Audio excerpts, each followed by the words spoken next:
Hello everyone, my name Riko Komarudin and I'm first semester student at Binasara Informatika University, Tasikmalaya City Campus, Faculty of Engineering and Informatics, Information System Study Program, and my student ID number is 19 25 03 36.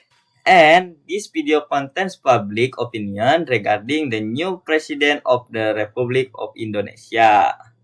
Okay, let's get straight to the point of video.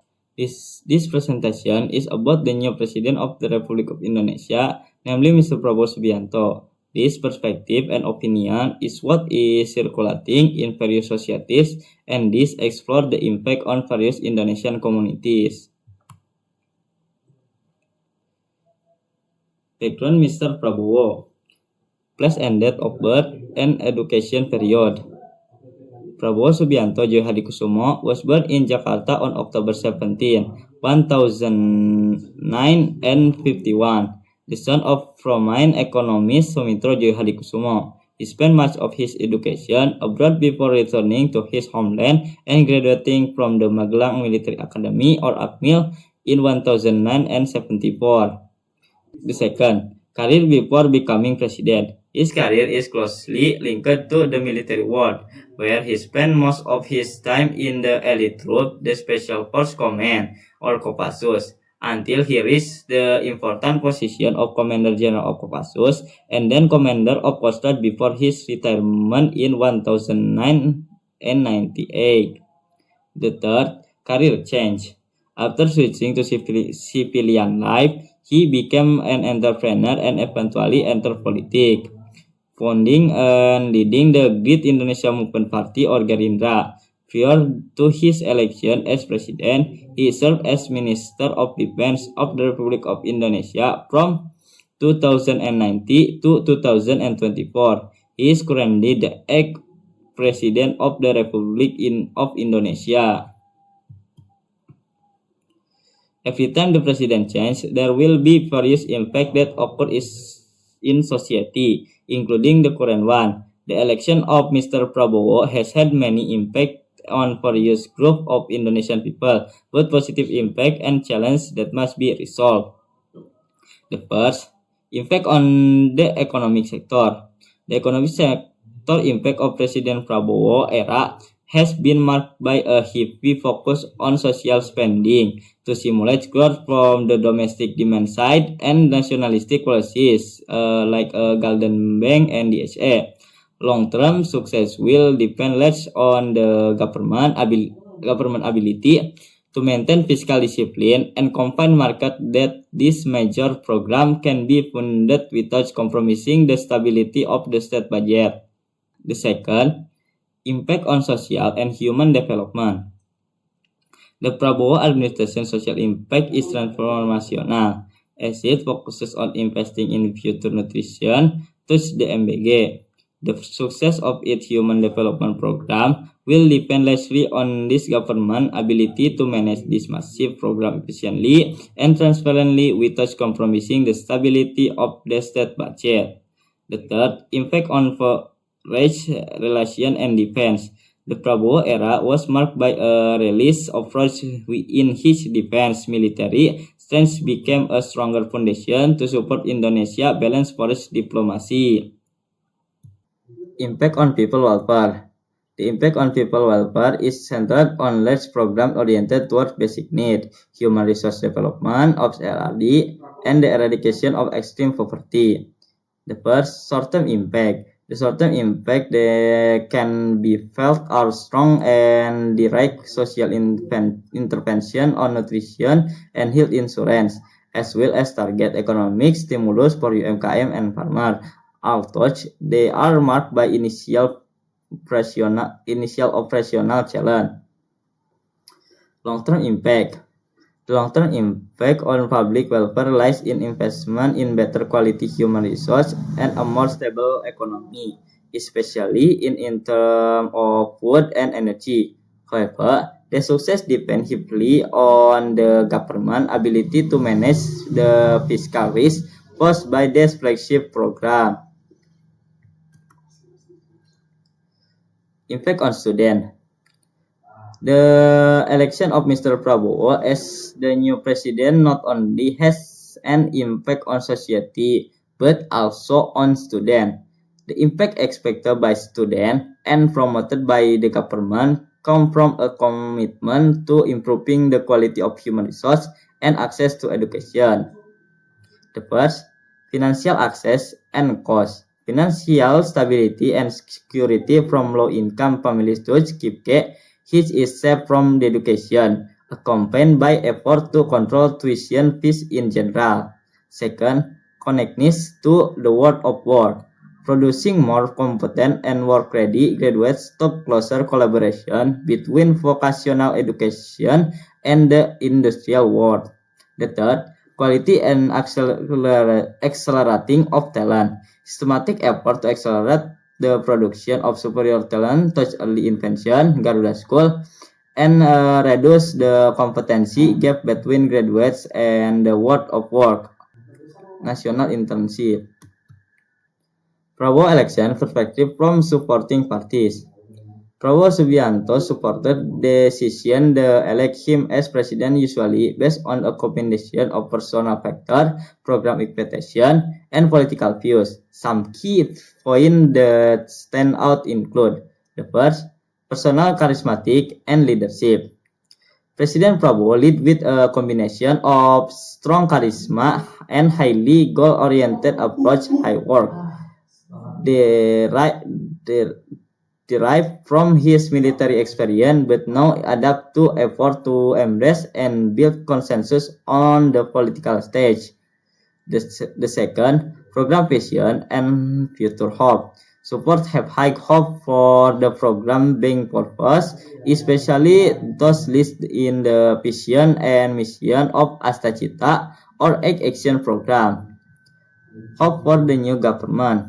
Once elected, supporters hope focus on the realization of promise and improving governance, such as clean bureaucracy and anti-corruption, improving welfare, and focusing on pro-people policy. Prabowo election perspective from not supporting parties.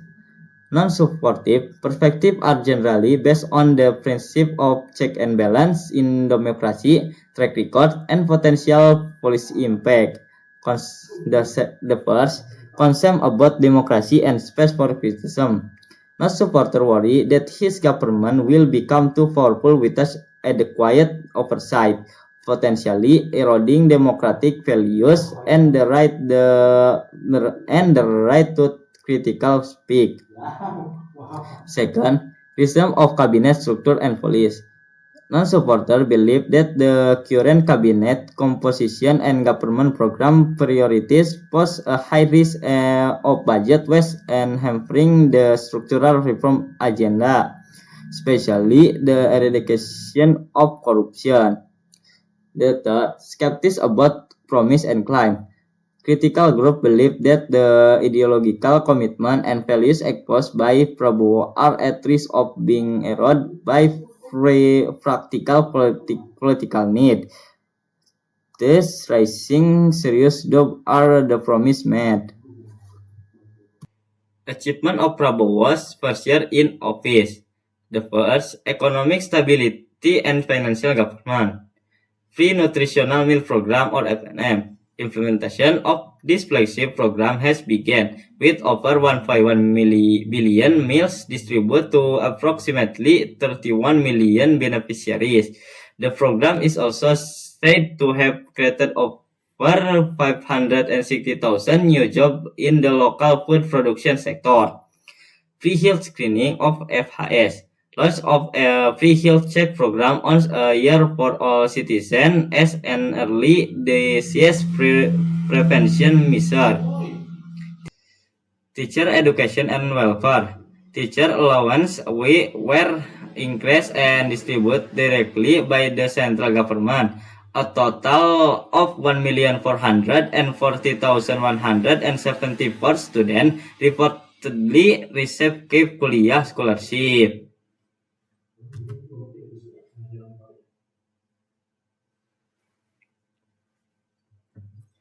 Economic stability, financial government. The first, macroeconomic stability. The government claims that it has managed to maintain very stable macroeconomic conditions with the highest economic growth and lowest inflation among the G20 countries while achieving the lowest poverty and unemployment rate since the 1009 and 98 crisis. Second, budget reform and anti-corruption. The government claimed to have successfully saved and deferred corruption front fund, amounting to over IDR 300 trillion to productive pro-people program. Law enforcement efforts are also claimed to have saved the state from potential loss of over 1,000 trillion. Furthermore, significant steps have been taken to seize million hectares of illegal palm oil plantation within forest areas and reclaim them for state control.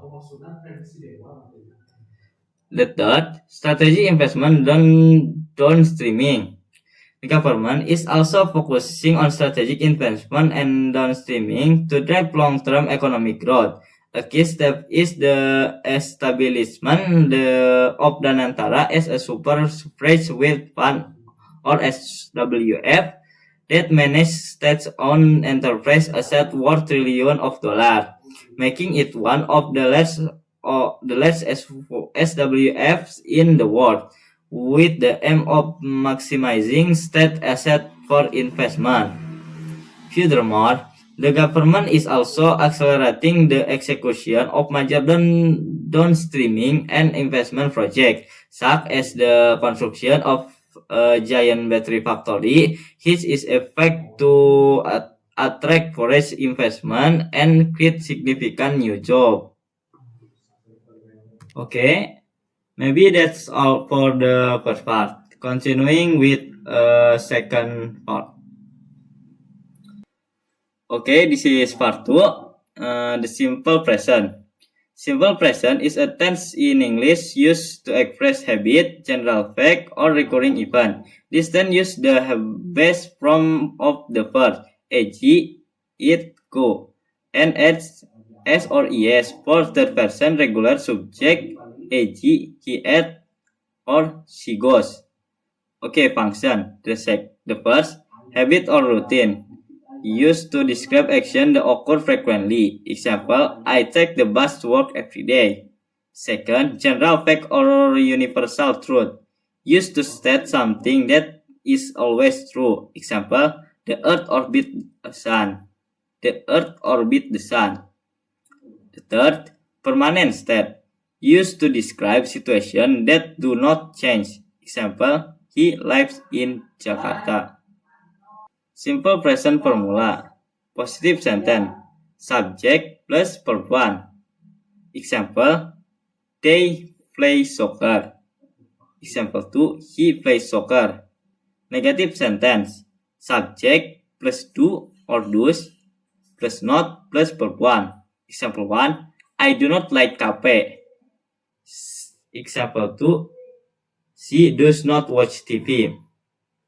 Interrogative sentence.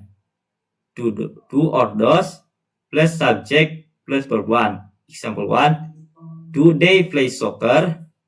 Example 2, does he like reading? Okay, maybe that's all from me. I apologize from any mistake and shortcoming. See you later.